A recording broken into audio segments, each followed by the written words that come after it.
The air in the room turned to ice the moment Sarah's voice cracked, her words slicing through the quiet like a blade. It was just a test, Mark. You weren't supposed to fail. My coffee mug slipped from my hand, shattering on the hardwood floor, the dark liquid pooling like blood. Her eyes, wide with a mix of fear and accusation, locked onto mine, and I felt my chest tighten, as if the walls of our cozy suburban living room were closing in. A test? The word echoed in my skull, each repetition unraveling the last 10 years of our marriage. It started 3 weeks ago, on a Tuesday evening that smelled of rain and regret. Sarah had been distant, her laughter a rare guest in our home. I chalked it up to her new job, the long hours at the law firm draining her spark. But that night, as we sat across from each other at the oak dining table, she pushed her phone toward me, her fingers trembling. "Mark," she said, her voice soft but sharp, "I've set something up. A friend of mine, Lisa, will meet you at the bar downtown tomorrow. She's going to test your loyalty." Her lips twitched into a smile, but it didn't reach her eyes. I laughed, thinking it was a joke, but the tightness in her jaw told me otherwise. "You're serious?" I asked, my voice catching. She nodded, her gaze darting to the window, avoiding mine. "I just need to know you're still mine." The idea gnawed at me all night. Why now? Why this? I lay awake, staring at the ceiling fan spinning lazy circles, its hum a faint mockery of my racing thoughts. Sarah's suggestion felt like a betrayal in itself, a crack in the foundation of our trust.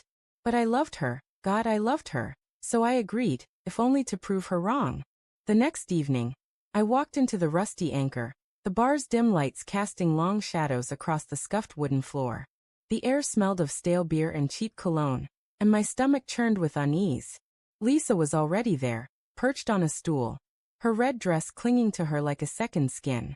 She was Sarah's college friend, someone I'd met only once or twice, her smile always a little too warm, her eyes a little too curious. "Mark, right?" Lisa's voice was smooth, like honey laced with something bitter. She leaned closer, her perfume overwhelming, and I forced a smile, my palms sweating.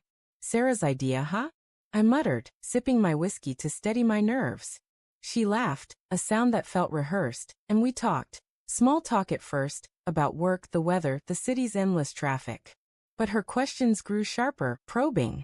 "Are you happy with Sarah?" she asked, her fingers brushing mine as she reached for her glass.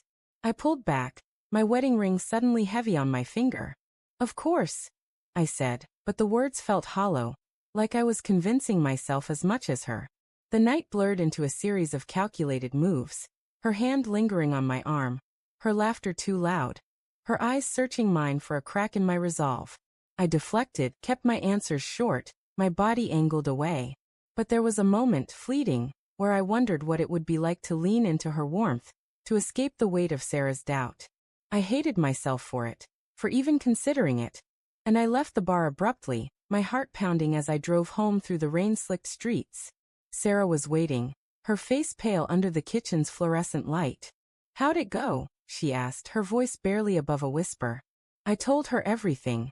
Lisa's questions, her touches, my refusal. I expected relief, maybe gratitude, but instead, her expression hardened. "You hesitated," she said, her words a quiet accusation. I froze. "What?" She shook her head, tears welling.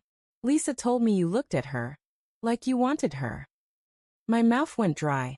"That's not true," I stammered, but she turned away, her shoulders shaking.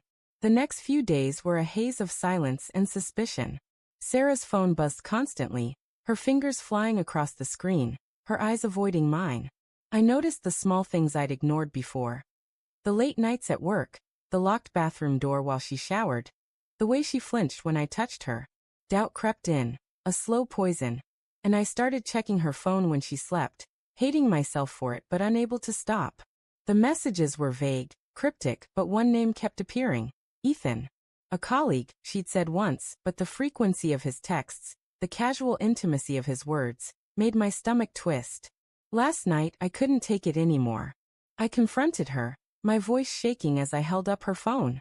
"Who's Ethan?" I demanded. Her face crumpled, and for a moment, I thought she'd deny it. But then she sank onto the couch, her hands covering her face. It's not what you think, she whispered. I needed to know if you'd stay, Mark. I've been so scared you'd leave me. My anger flared hot and sharp. So you tested me? While you're texting him. Her silence was answer enough. And then this morning the truth spilled out with that shattered mug.